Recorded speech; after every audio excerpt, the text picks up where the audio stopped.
Hello students. Now the second part of your history, second chapter, that is from trade to territory. Now we will understand about how trade led to battles. In the beginning of the 18th century, the conflict between the company and the Nawabs of Bengal intensified. After the death of Aurangzeb, the Bengal Nawabs asserted their power and autonomy. Murshid Quli Khan, Ali Vardi Khan, and Siraj-ud-Dawla proved to be strong rulers. They refused to grant the company concessions, denied it any right to mint coins, and stopped it from extending its fortifications. They accused the company to deceit and claimed that the company was depriving and Bengal government of huge amounts of revenue. They also accused that it was undermining undermining an authority of the Nawab. The company refused to pay taxes, wrote disrespectful letters, and tried to humiliate the Nawab and his officials. Company realized trade could flourish only if the duties were removed. It was also convinced that to expand trade it had to enlarge its settlements, build up villages, and rebuild its forts. These conflicts led to confrontations and finally culminated in the famous Battle of Plassey.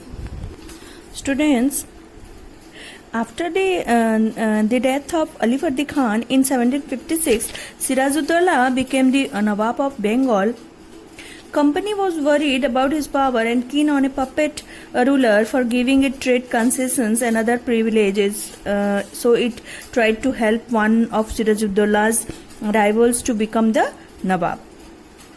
Angry Siraj-ud-Dawla asked the company to stop meddling in the political affairs of his dominion, stop fortification, and pay the revenues. When the negotiations failed, the Nawab marched with 30,000 soldiers to the English factory at Kasim Bazar and captured the company officials. He locked the warehouse, disarmed all Englishmen, and blocked English ships. After this, he marched to Calcutta to establish control over the company's fort. When the news of fall of Calcutta spread, the company officials in Madras sent forces under the command of Robert Clive. The forces were reinforced by naval fleets. Prolonged negotiations with the Nawab followed. Finally, in 1757, Robert Clive led the company's army against Siraj-ud-Dawla at Plassey. The forces were led by Mir Jafar, one of Siraj-ud-Dawla's commanders, who deceived and never fought the battle. Hence, the Nawab was defeated and Mir Jafar was made the Nawab. Clive had managed to secure Mir Jafar's support by promising to make him Nawab after defeating Siraj-ud-Dawla. The Battle of Plassey became famous as it was the first major victory the company won in India. After the defeat at Plassey, Siraj-ud-Dawla was assassinated. Mir Jafar was made the Nawab.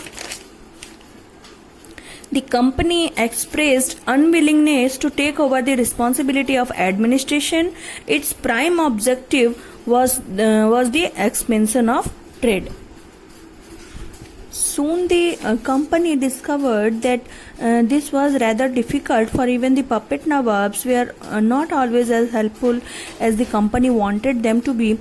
After all, they had to maintain a basic appearance of dignity and sovereignty if they wanted a respect from their subjects. What could the company do?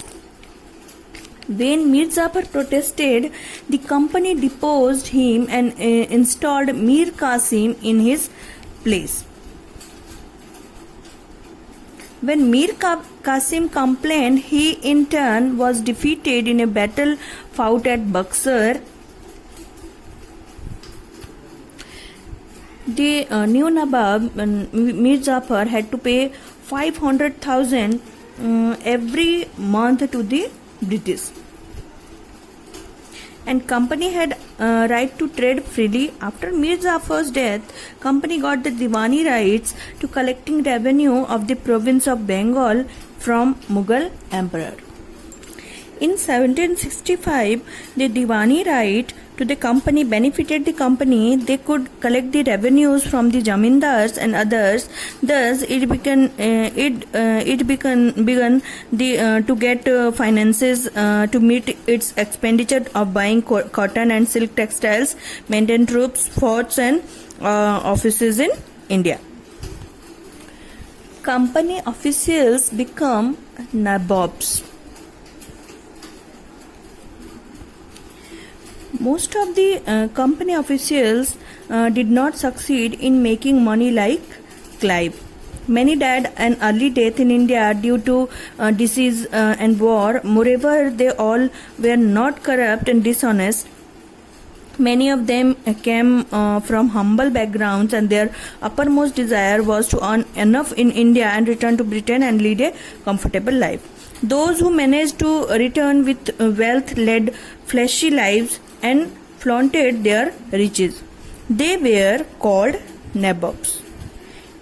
Nabobs is an anglicized version of the Indian word nawab.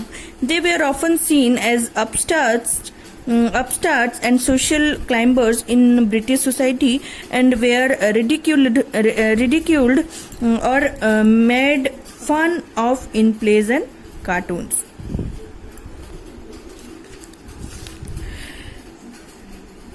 After the defeat in the Battle of Plassey, the actual Nawabs of Bengal were forced to give land and vast sums of money as personal gifts to company officials. Robert Clive himself amassed a fortune in India. He had come to Madras from England in 1743 at the age of 18. When in 1767 he finally left India after being Governor General twice, he had amassed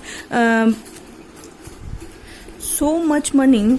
British Parliament took notice to this wealth and tried him. Though he was acquitted, he committed suicide in 1774. Now, how the company rule expands.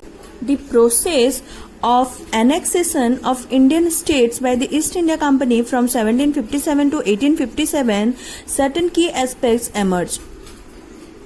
During this period, the company rarely launched a direct attack on any unknown territory. They tried political, economic, diplomatic measures before annexing a kingdom.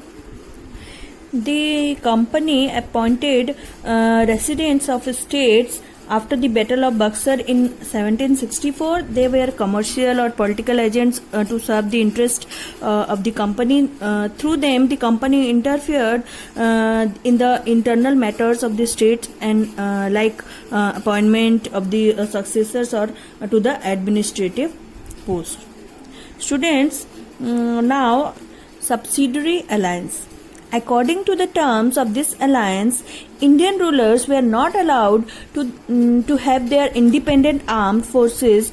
They were to be protected by the company, but had to pay for subsidiary forces that the company was supposed to maintain for the purpose of this protection. If the Indian rulers failed to make the payment, then part of their territory was taken away as penalty. For example, when Richard Wellesley was Governor General 1798 to 1805, the Nawab of Awadh was forced to give over half of their territory to the company in 1801 as he failed to pay the subsidiary forces. Hyderabad was also forced to cede territories on a similar grounds.